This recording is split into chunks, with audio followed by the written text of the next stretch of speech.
All right, here is what we are going to be doing today. Two little minor projects. We have this car we don't necessarily need. The Hot Wheels Video Racer, which is a Hot Wheels car that can fit on the track. Basically, they took a camera. There's a camera mounted here, and they built this car body around it, and you can switch it on here. There's a little LCD screen on the bottom, and we put this car on the track about a week ago. The problem is this is about, at this point, about 13 years old, and it's got a little micro USB charging port right there. We charged this thing up, and the problem is that it only holds a charge for about a minute or two. So I was able to get footage of one race, but for the most part, it doesn't hold a charge long enough to really do much with it. So what I'm going to do is try and remove the bottom, because unlike most Hot Wheels cars, you don't need to drill into it. At least I don't think so.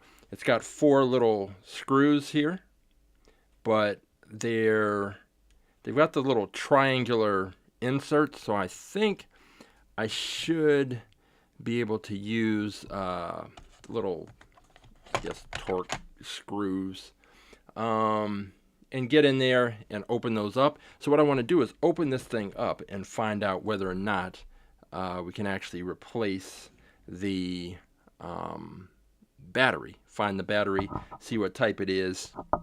Then I'll have to order one, because in the manual it doesn't explain what type of battery it is. The other little modification is just on this Riley Scott MKIII. This is a car that would not fit into our launcher. So this is our Hot Wheels launcher without the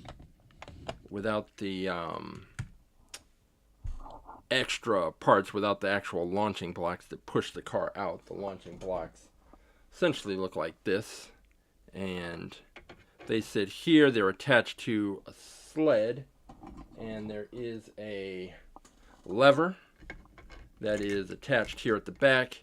The lever holds the sled in place. It pops up, and once this pops up, then the launching blocks push forward, fire the cars out. No problem, except with this channel here, the cars don't stay in place.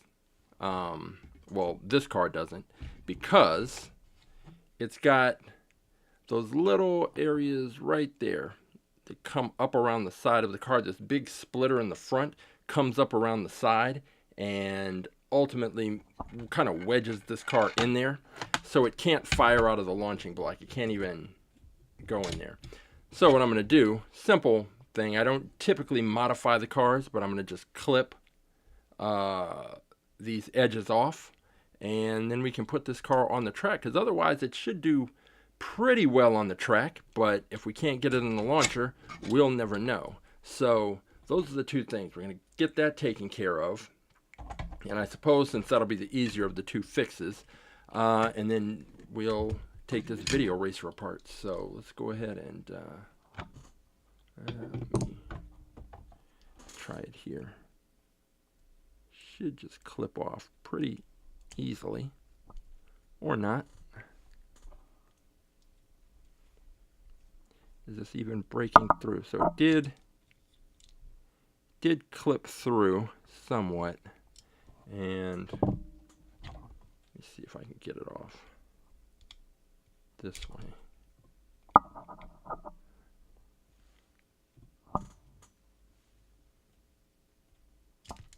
can get it kind of wedged in there. There we go.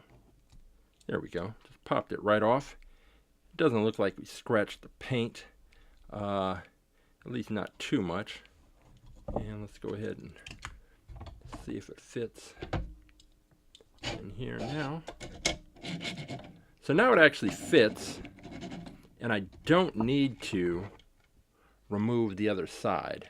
So as long as it stays in there, I think we're good. So that is one little project down. So we'll have this car ready to race on Saturday. That'll be something we've got there. And now for the actual kind of questionable part of the project for today is let's get these screws out.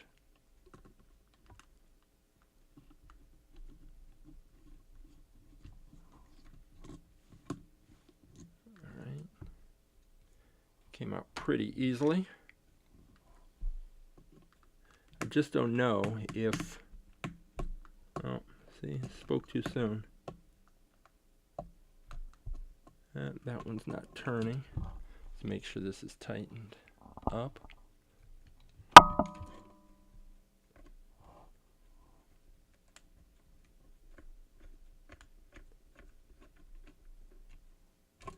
Now, maybe we need to go a size up. That first one came out relatively easily, but these others are not, so maybe I need to take this up a size and see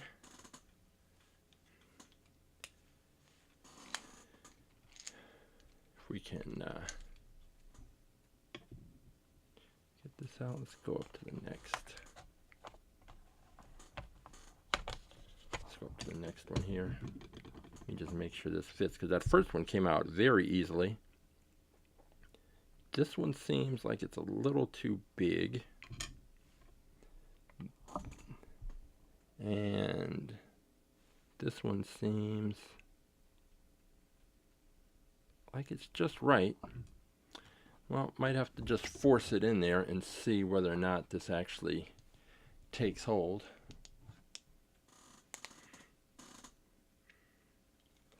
Get this tightened up. Because ultimately I don't want to strip out this screw. But at the same time, I think that is exactly what is likely to happen here.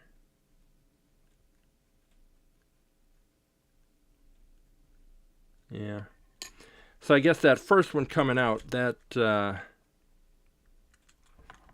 was perhaps just a bit of luck, and the others don't intend to come out as easily and quickly and as efficiently as that one. So might have to actually go online and try and order the little triangular screw bit, because this is not, doesn't seem like this is going to work out so well with these others. Let me try it again. Try a different one.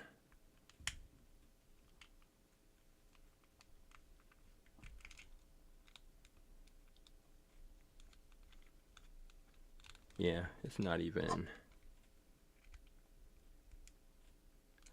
I'll try this larger bit, but I'm still not convinced that that's going to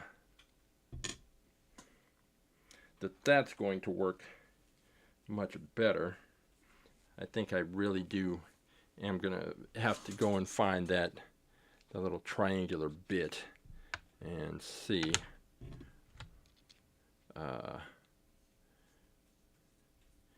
if I can use that to get this thing out before I end up stripping out these little triangular screws. Let's try this one.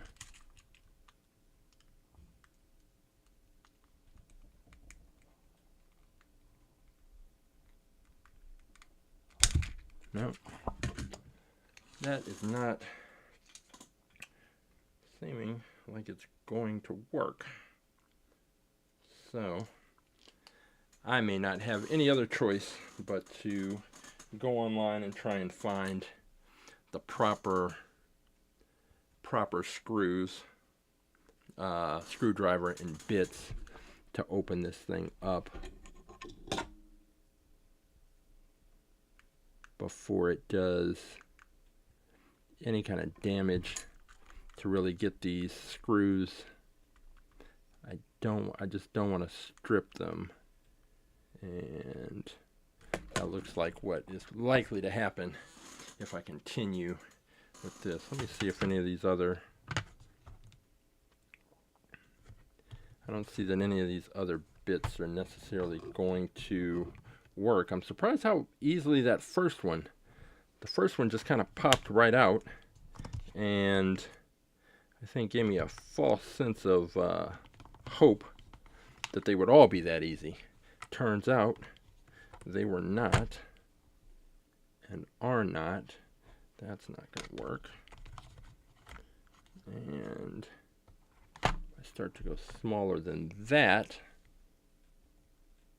this fits in, but because it's round, it's not really gripping the sides, so that's not going to be useful.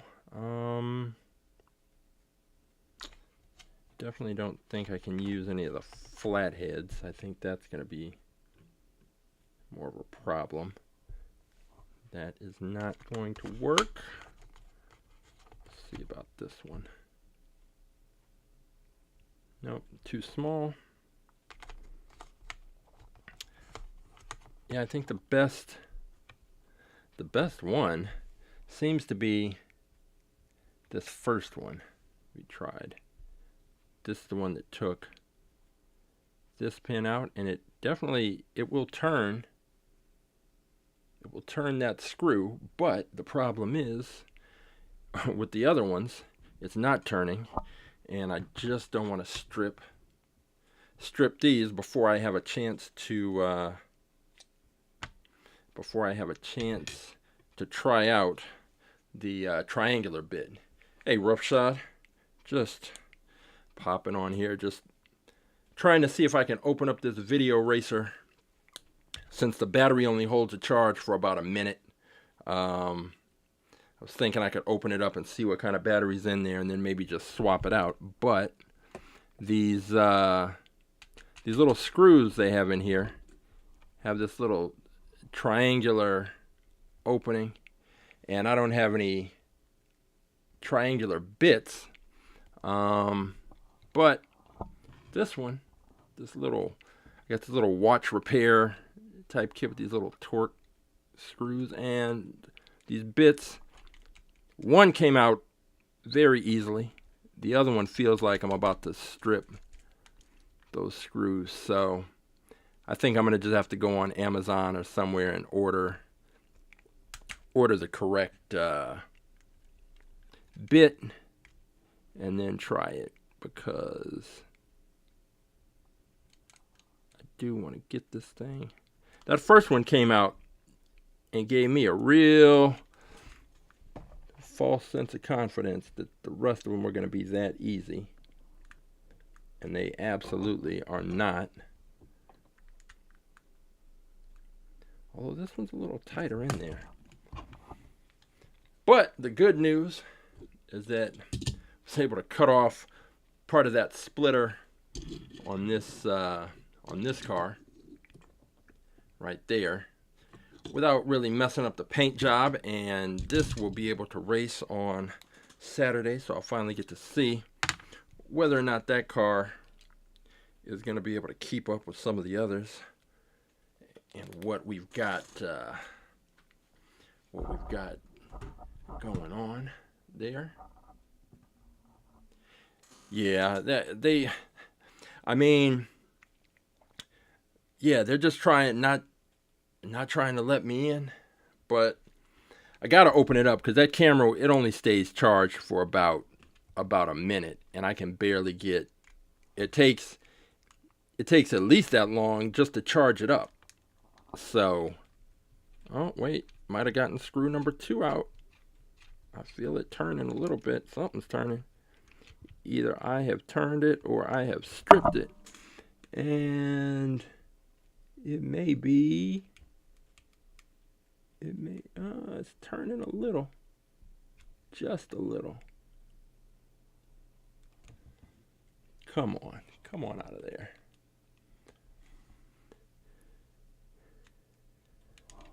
Let's see. Yeah. I don't know what they were thinking with this thing, but it turns out those McDonald's cars, I can take those apart. Those come apart as well. The ones with the that I have with the lights on the inside. But the YouTube video I saw, the guy used a similar bit like this to get the screws out, which is what made me think I could get these out. That first one came out no problem. The rest of these are just sitting in there like, nah, we're not moving. Not thinking about moving. Not even a little bit. So, nope.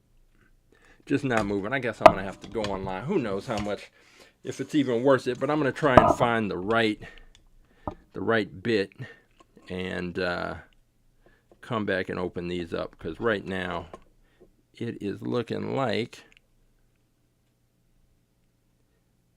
these screws are getting a little worn out. And I suppose, well, yeah, I gotta get these out. And there's no instructions on there. I don't even know what I'll find in here. I don't even know if the battery that I'll find when I open this thing up is even a battery that can be replaced. So it's gonna be a bit of a mystery. So I guess I will just go now and jump on Amazon and see what I can find, if I can find the right little triangular bit to fit in here. I was over at Home Depot and Harbor Freight and didn't see them there, so it seems like this is going to be a job for Amazon. So I guess that's what it is. So at least we got one car that will be ready to race on Saturday. It now, with that little modification, it now fits into the launcher and will be ready to go. And as for the video launcher, or the video racer, still up in the air. Hot Wheels won't tell me what's inside, so it's going to be up to me to kind of crack it open and figure it out. So I'm going to go and hit up Amazon, and I'll be back up once I've got something to open this car up. So see you at the races on Saturday.